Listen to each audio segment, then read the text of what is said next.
कार्यक्रम के प्रायोजक हैं कृषि मंत्रालय, भारत सरकार।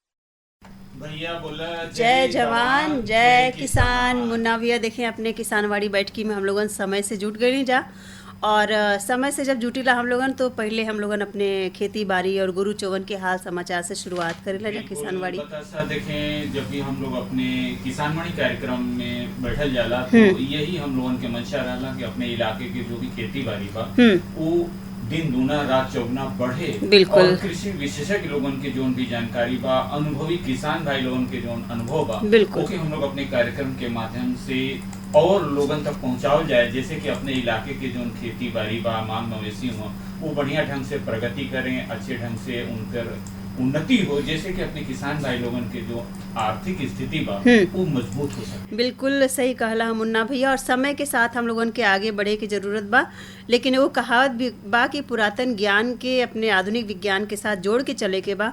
जौन भी हम लोगन के प्राचीन जौन पुरातन ज्ञान बा ओके हम लोगन तो करते हैं, लेकिन समय के साथ साथ हम लोगन के अपने खेती बाड़ी के साथ साथ और भी चीज़ के अपनावे के चाहिए। और देखें आज तो देखें अंतर्राष्ट्रीय मधुमक्खी दिवस भी है भैया, तो हम लोगन जैसे खेती बाड़ी गुरुवारी तो करबे करीला, लेकिन हम लोगन के अन्य तौर तरीका भी खेती बाड़ी में अपनावे के चाहिए ताकि 4 पैसा की आमदनी कुछ अलग हो सके। बिल्कुल आप सही कहलें कि कृषि विविधीकरण के जो हम लोगन के कार्यक्रम बा तो हम लोगन के ध्यान रखे के चाहिए कि कृषि विविधीकरण के तहत हम लोगन के अपन जोन भी काम हो सके, जैसे मान लें कि भेड़ पालन बा, रेशम कीट पालन बा, बकरी पालन बा, मुर्गी मुर्गा पालन बा, मछली पालन बा, बत्तख पालन बा, ये सब अपने इलाके में कर करके अपने किसान भाई अपन आमदनी तो बढ़ाते हुए। और जो आप अभी चर्चा कर लें कि अंतर्राष्ट्रीय मधुमक्खी दिवस आज मनावल जा रहा है, बिल्कुल, तो एकर ये मंशा बा कि जो भी मधुमक्खी कीट हुए इनके कैसे हम लोग जन बा की विकसित कल जाए, कि इनके बढ़ावल जाए। कहीं बात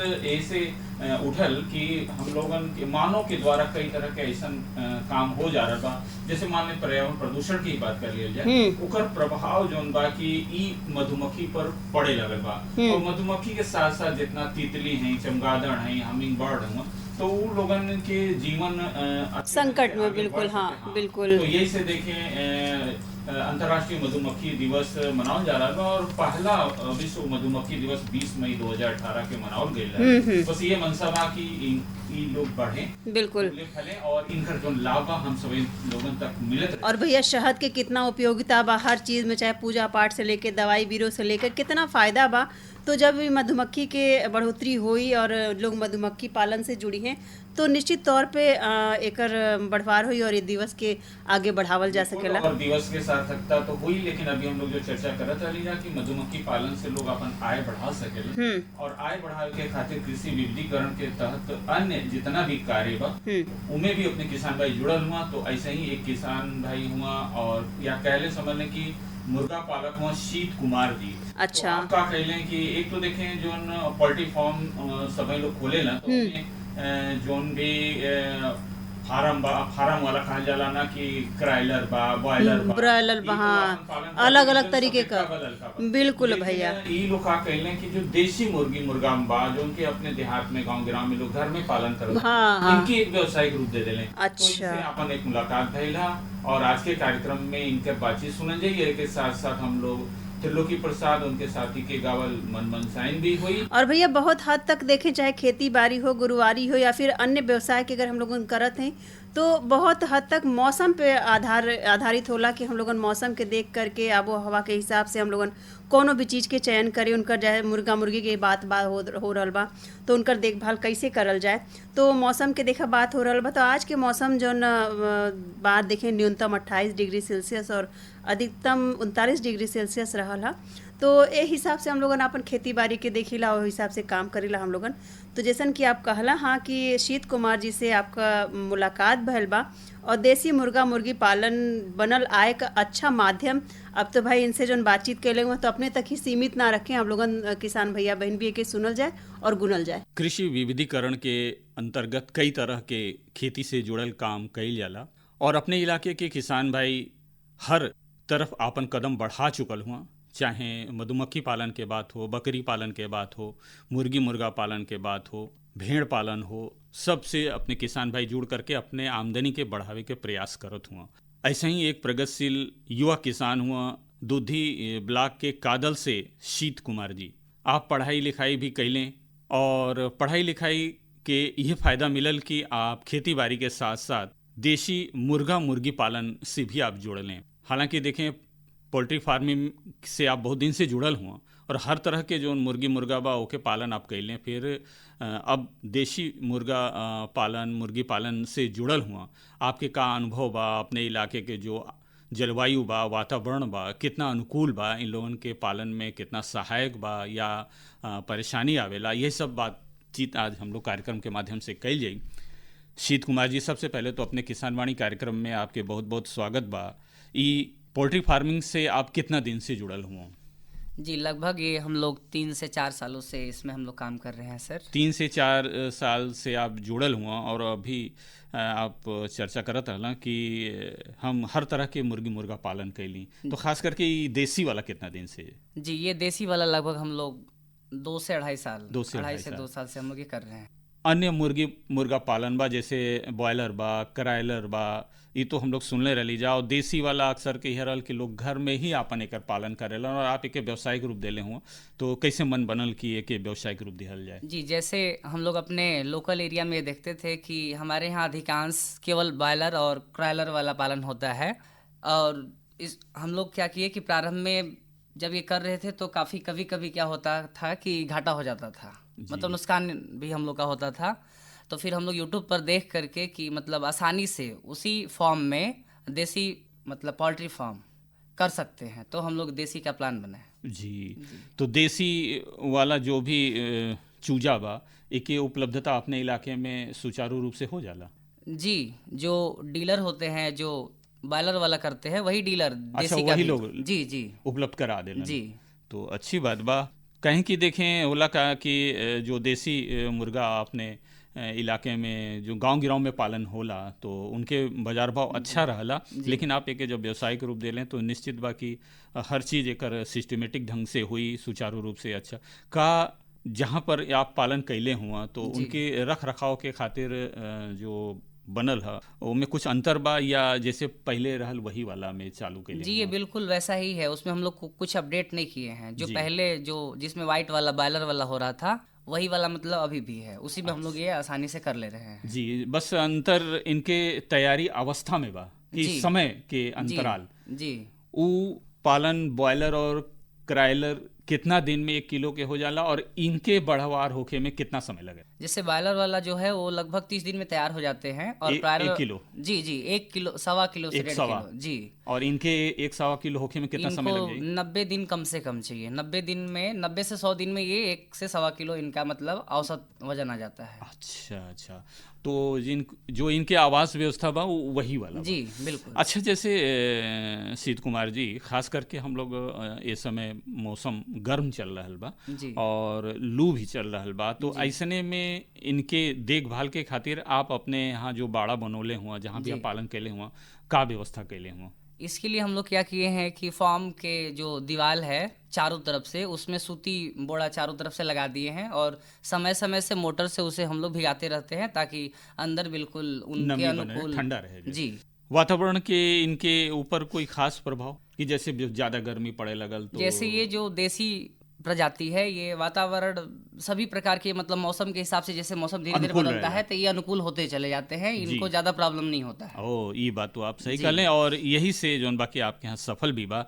अब थोड़ा सा चर्चा कैल जाए शुरुआती दौर से कि जो चूजा आप डाल लें तो चूजा कितना दिन के रहेला जो आप लोग शुरुआत करेला? वो जो चूजा हमारे यहाँ आता है वो लगभग 24 से 48 घंटे का ही होता है। अच्छा। और ये जब प्रारंभ में आता है तो हम लोग क्या करते हैं कि पूरे फॉर्म में सबसे पहले ये धान का कुटौसी जो भूसी होता है उसे फैला देते हैं, उसके ऊपर अखबार लगा करके और इसके बाद उसके ऊपर चूजा डाला जाता है। अच्छा अच्छा जी। तो इनके जो आहार के खातिर जो दाना बा का अलग दाना की व्यवस्था करेला आप लोग कि वही वाला जो दाना पहले दिहल जात रहे वही दाना इनके भी दिहल जाला? ये दाना में कोई ज़्यादा अंतर नहीं है, ये बिल्कुल वही दाना खाते हैं, लेकिन जब ये बड़े हो जाते हैं तो इनके लिए मतलब कुछ अलग दाना भी आता है जो उन लोग नहीं खाते हैं। जी। बड़े होने के बाद इनके दाना में अंतर आता है, प्रारंभ में वही दाना खाते हैं जो उन लोग खाते हैं। तो शुरुआती दौर के दाना वही वाला बा। जी जी। तो कितना दिन तक वो वाला दाना चलेला? लगभग 2 महीने तक वो 2 अलग खा महीने तक सकते वो हैं। वाला? जी फिर ओके बाद फिर इनके कुछ विशेष दाना देवे के पड़ेला? जी, इनके दाना जो है उनके तुलना में कुछ सस्ते भी पड़ते हैं और अच्छा। बड़े आकार में भी होते हैं। अच्छा जी, अच्छा। साइज बड़े रहते हैं। अब पालन आप करत हुआ, व्यवसायिक रूप देले हुआ का देसी मुर्गा जो पालन आप कैले हुआ तो इनमें कोई रोग दुख तकलीफ भी आवेला? वैसे सामान्यतः तो नहीं आता है, लेकिन कभी कभी मतलब इनमें एक झुकने वाला बीमारी आ जाता है, जिससे ये क्या होते हैं कि अपने स्थान पर ही बैठे रहेंगे, न हिलेंगे डुलेंगे, मतलब इनका एक्टिविटीज ये बहुत कम हो जाता है, चलना फिरना बंद कर देते हैं तो वो मरने मतलब वो डेड होने लगते हैं। अच्छा अच्छा। तो का ई संक्रामक रोग है, एक दूसरे में फैलेला या कोई कोई मुर्गी मुर्गा में दिखाई नहीं, देला? ये संक्रामक रोग नहीं है, ये मतलब कोई किसी में हो विशेष में होता है, ये नहीं है कि हो गया तो सब में ही हो जाएगा, ऐसा नहीं है। तो चलें अब आप मान लें कि शुरुआत भी आप कर दे लें, इनके देखभाल निगरानी करत हुआ और कहत हुआ कि कम से कम इनके 1 से सवा किलो होखे में 90 दिन लग जाला। 90 से 100 दिन। 90 जी। से 100 दिन लग जाला। तो इतना अवधि में देखभाल निगरानी करेलन तो आपके कुछ लागत भी आवत हुई। अब चूंकि काफ़ी दिन से आप करत हुए एकर जो हिसाब किताब बा एक बारे में का कहे चाहिए शीत कुमार जी कि जैसे एक जो मुर्गा बा अगर के 90 दिन तक आप देखभाल पूरा दवाई से लेकर के जी। खनगी से लेकर के आप तैयार करेलन तो का कुछ अनुमान लगौले हुआ कि कितना लागत गिर जात हुई? अब लगभग एक मुर्गे पे या एक मुर्गी पे लगभग 200 से 250 रुपये मतलब खर्च आ जाता है। 200 से 250 रुपया तैयार होके में पूरा? जी, जी जी जी। और अपने इलाके के जो बाजार व्यवस्था बा का अनुकूल बा कि आपके कुछ मिल सके? क्या है कि जो देसी बॉयलर वाला होता है वो हमारे लोकल एरिया में ज़्यादा मतलब सेल होता है, लेकिन ये देसी वाला जो है वो लोकल एरिया में प्रॉपर सेल नहीं हो पाता है, तो इससे मतलब हम लोग काफ़ी जो दूर शक्ति नगर अनपरा छत्तीसगढ़ असम ये इधर के मतलब आते हैं। अच्छा अच्छा अच्छा। यानी कहे कि मतलब कि बाजार के खातिर थोड़ा सा आपके प्रयास करे के पड़ेला, अपने लोकल मार्केट में पूरा पूरा नहीं निकल पावेला? जी नहीं, लोकल मार्केट में बहुत ही कम, नहीं के बराबर। ये अच्छा, सब नहीं बाहर मतलब ये बाहर ही सेल करना पड़ेगा, और शुरुआत में काफ़ी दिक्कत भी हो रहा था, लेकिन अब जैसे हम लोग का अब धीरे धीरे जैसे एक नहीं होता है कि कोई भी अगर कारोबार हाँ, शुरू वो करते हैं जी, तो जी। जान पहचान हो जाता है, लोगों का कॉन्टैक्ट नंबर हो जी, जाता है, तो जी, अब जी। ज़्यादा प्रॉब्लम नहीं आ रहा है इसमें। पूरा निकासी हो जा रहा है? जी जी का रेट आप लोग निकालें? आप लोग थोक में ही निकाल देते हुई हैं? जी जी, थोक का मतलब अलग रेट है और फुटकर बहुत नहीं के बराबर बिकता है। थोक आप लोग जी। कोई व्यवसायी आपके यहाँ से आते हैं वही पूरा ले जाते हुई हैं कि आप लोग खुद ही मार्केट में ले जा करके? नहीं, हम लोग नहीं ले जाते हैं, आते हैं, वो सब लोग लेने क्या- वाले बाहर से आते हैं। तो वो लोग क्या आप इकट्ठे तौल देते हुई हैं? जी, अब उनको जैसे जितना भी चाहिए वो एक बार में तो पूरा ले जाएंगे नहीं, कितने मतलब किस्त बाई किस्त करके वो ले जाते हैं। जी अब ये बॉयलर की तरह नहीं है कि आपका रातों रात भी खाली हो सकता है, इसमें काफ़ी दिन लगभग 1.5 से 2 महीना लग जाता है पूरा खाली होने में। ओ, तो व्यावसायिक रूप जब आप देले हुआ तो का फायदेमंद बा का आपके बुझा रहल बा? काहे कि समय भी काफ़ी लग रहल बा, आपके मेहनत भी लग रहल बा, तो कुछ फ़ायदा बुझाला? जी, ये क्या है कि इसको हम खेती के साथ साथ इसे साइड बिजनेस में भी कर सकते हैं, और जो लोग जैसे बहुत सारे हैं लोग जो पढ़ लिख करके बाहर 10,000 15,000 के नौकरी करने चले जाते हैं घर छोड़ करके, वो वहाँ ना जा करके अगर इसमें टाइम देते हैं तो उसके तुलना में ये काफ़ी ठीक ठाक है। 3 महीना में अच्छा आमदनी हो जाई? जी, उससे तो बिल्कुल जो आप बाहर जा कर के इनकम कर रहे हैं 10 से 15,000, उससे मतलब इसमें अगर 1.5 से 2 गुना मतलब प्रॉफिट रहेगा। अच्छा जी। अच्छा अच्छा। और अपने आप घर गांव में भी रह सकते हैं, लोगों से मिल सकते हैं, जी जी। इसमें मतलब ये भी एक प्रॉफिट है। और ये साइड बिजनेस के रूप में पूरा आपको ये 24 घंटा इसमें टाइम नहीं देना है, पार्ट टाइम के रूप में अगर खेती किसानी कर रहे हैं तो आप साइड बिजनेस के रूप में इसे कर सकते जी। बॉयलर और क्राइलर के जो पालन अपने इलाके में हो रहल बा और जो देसी मुर्गा मुर्गी आप पालन कैले हुआ, जी। इनमें बस अंतर यह बा कि एके बाजार के खातिर थोड़ा सा शुरुआती दौर में प्रयास करे के पड़ी, हैं। जी कहीं कि दूर दराज के इलाके में शहरी क्षेत्र में ही ज़्यादा एकर मांग जी बा। जी, शुरुआत में मार्केट बनाना पड़ता है, क्योंकि ये हमारे लोकल एरिया में देसी मुर्गा मुर्गी जो होते हैं वो बहुत कम लोग मतलब इसको खाते हैं, इसलिए शुरुआत में मतलब समस्या होता है। अच्छा सीत जी, जब उनमें मुर्गा भी बा और मुर्गी भी बा तो जी। उनसे अंडा भी मिलत हुई? जी, जब ये मुर्गियाँ लगभग 4 से 5 महीने के हो जाते हैं, हाँ हाँ। तब 4.5 महीने होते होते तकले उन लोग अंडा देना प्रारंभ कर देते हैं। अच्छा, जी तो आप लोग उनके अंडा के खातिर आप लोग उनके रखत हुई हैं अलग?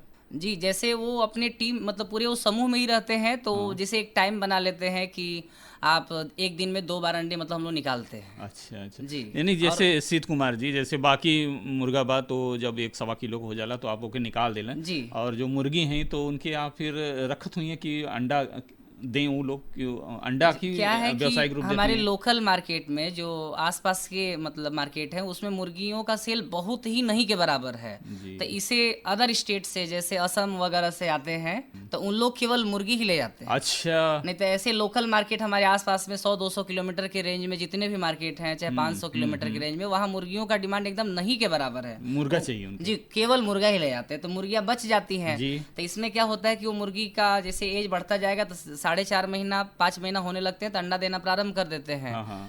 तो वही अंडा देने लगते हैं। फिर चूंकि असम वाले भी क्या होते हैं कि उन लोग छोटे मुर्गी ले जाते नहीं हैं, उन लोग 5 महीना या 4.5 महीना से ऊपर जब अंडा देना शुरू कर देते हैं तभी उन लोग मतलब ले जाते हैं, नहीं तो उन लोग छोटे मुर्गी ले जाते ही नहीं है। तो आप जैसन बाजार के मांग रहला वही अनुरूप अपन निर्णय आप लोग ले जी लेना। जी जी और जब तक उनके अंडा मिल रहल बा तो एक अतिरिक्त जोन बा जी, उसे लोकल मार्केट में मतलब वो सेल हो जाता है। लेकिन जब ये काफी मात्रा में होने लगता है तो हमारे लोकल मार्केट में भी देसी अंडे का सेल उतना ज्यादा नहीं है जितना लोकल का है, लोकल अंडों का। हाँ, देसी वाला थोड़ा महंगा भी जी जी रहला तो ऐसे कम लोग जोन बा के ओके प्रयोग में लिया वेलन।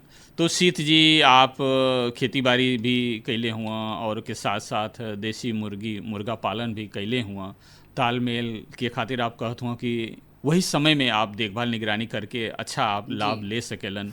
अपने युवा साथी लोगन के का आप संदेश देवे चाहिए कि अगर वो लोग देसी मुर्गा अगर पालन शुरुआत करे चाहत हों तो का वो कदम बढ़ा सकेलन, फायदेमंद हो सकेला? जी बिल्कुल। अगर कोई भी व्यक्ति क्या है कि वो बाहर जा कर के वो कम सैलरी में अगर काम कर रहा है तो उसे हम यही सलाह देना चाहेंगे कि आप अपने घर गांव में रह करके आप थोड़ा मोड़ा किसानी भी कर लीजिए और पार्ट टाइम में आप देसी पोल्ट्री फार्म बिल्कुल खोल सकते हैं। आप जैसा आपका शुरुआत में पूंजी रहेगा आप उसके हिसाब से करेंगे तो आप बाहर जा कर के जो काम करेंगे और जो इनकम करेंगे उससे काफ़ी बेटर ये हो सकता है। आप कितना चूजा से शुरुआत कैले रहना? प्रारंभ में हम लोग 2000 चूजा से प्रारंभ किए थे। 2000? जी। तो एकर जो चूजा होला आम तौर पे जो चूजा रहला उसे महंगा मिलेला? जी ऐसा कोई नहीं, समय के हिसाब से चूजा का रेट बहुत ज़्यादा बदलता है। तो वो जैसे उसका चूजा का रेट है वाइट वाला का या क्रॉयलर का, वही सेम इसका भी लवा रेट रहता है। कोई अंतर नहीं है ये ज़्यादा महंगा या वैसा कोई नहीं। चूजा में चूजा के दाम में कोई अंतर नहीं? जी नहीं, बस इनके बढ़वार में जो समय लगेगा, टाइमिंग ज़्यादा है। ये प्रजाति अलग है, ये मतलब देसी में सोनाली प्रजाति है ये जी।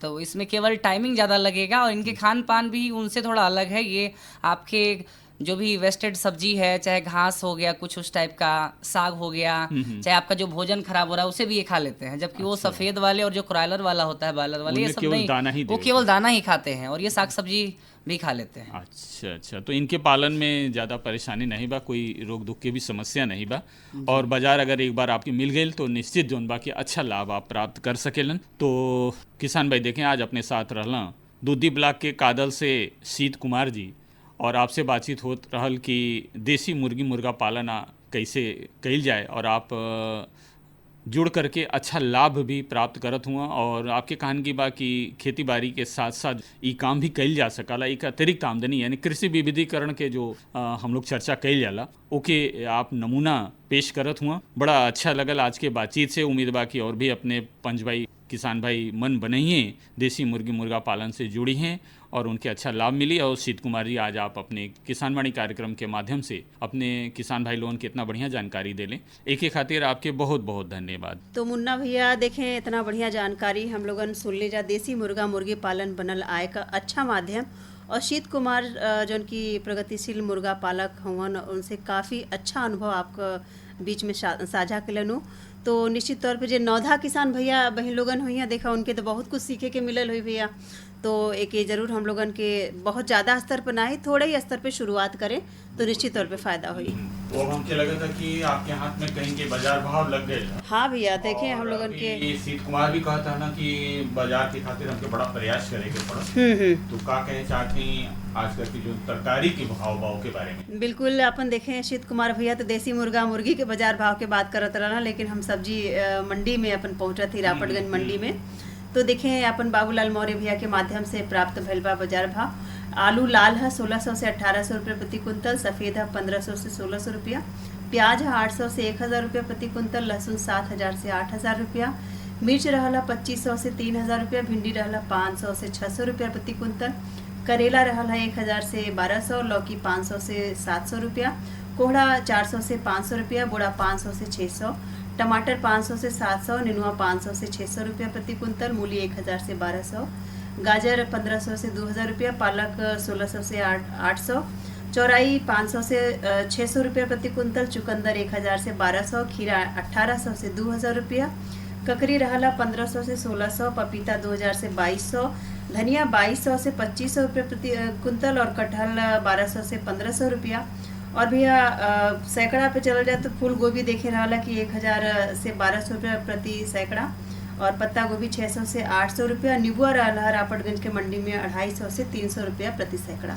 ये रहला रावटगंज तरकारी मंडी के थोक बाजार भाव। बाबूलाल जी के दिल जाए धन्यवाद। बिल्कुल। और अब थोड़ा सा और कार्यक्रम के आगे बढ़ाया जाए, हम लोग जानकारी भी सुनी जाए, चर्चा भी भई और एक मन मनसाइन त्रिलोकी प्रसाद और उनके साथी लोगों के गाँव किसानी गीत से हो जाए। बिल्कुल।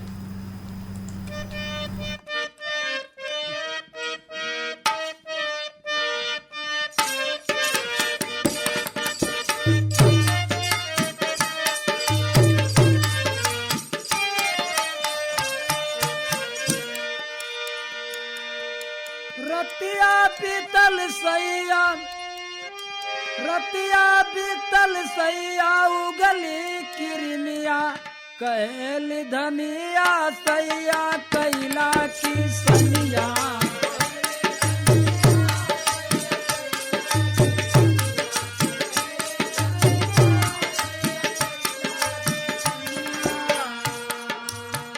नई नई बीजला विकास से मंगाई,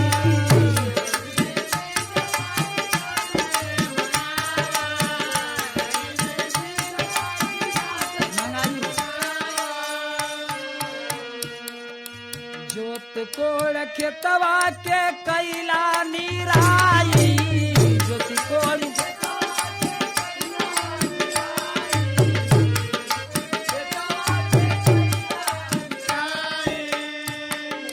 कंपोस्ट खाद दे के करिहा बोवनिया, कहेली धनिया सैया कैला की सनिया।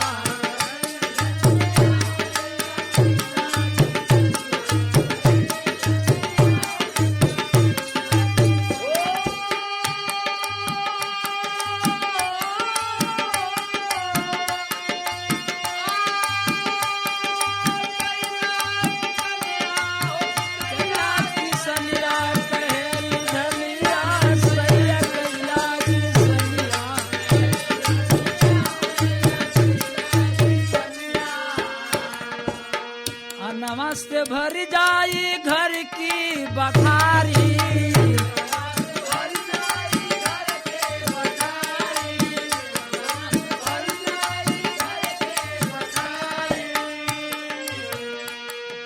रोटी बिनी बचवा न करी हमारा मारी, रोटी बिनी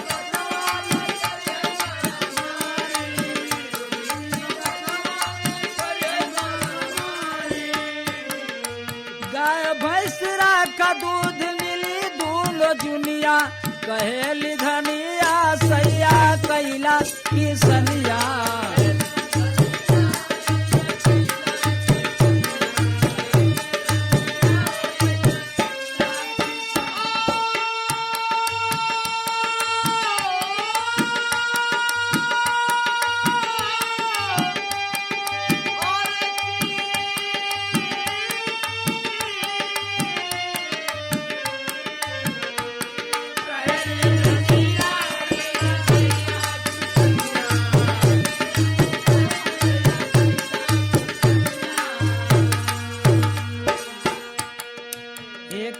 बेटा बेटी हम दोनों ये हैं प्राणी, हम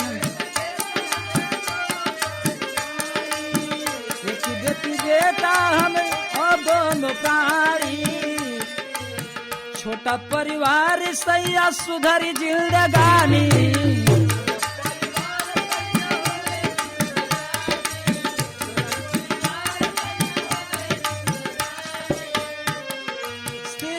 सूरज हुआ बेटी जदनिया, कहेली धनिया सैया कैला किसनिया।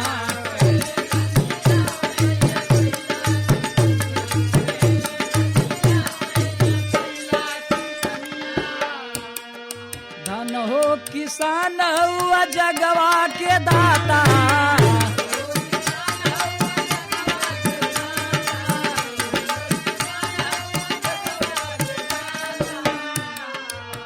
तोहरे सहारे नैया भाग्य विधाता।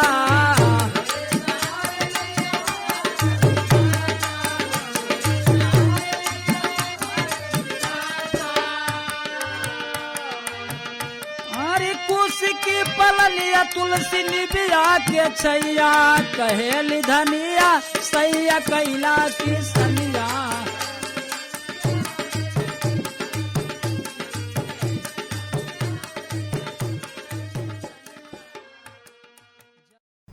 तो त्रिलोकी प्रसाद और उनके साथी लोग किसानी गीत सुनाओ चल रहा। बिल्कुल भैया मन फेर, बिल्कुल देखें दिन भर के थकारी मन फेर से दूर हो जाला। और अब घड़ी की सुई कह रहल बा कि आज के बैठकी समेटल जाए, फिर काल नई जानकारी मन फेर के साथ नए मन फेर के साथ जुटल जाए। बिल्कुल बिल्कुल चलल जाए, फिर मुलाकात हुई। तो भैया बोला जय जवान जय किसान।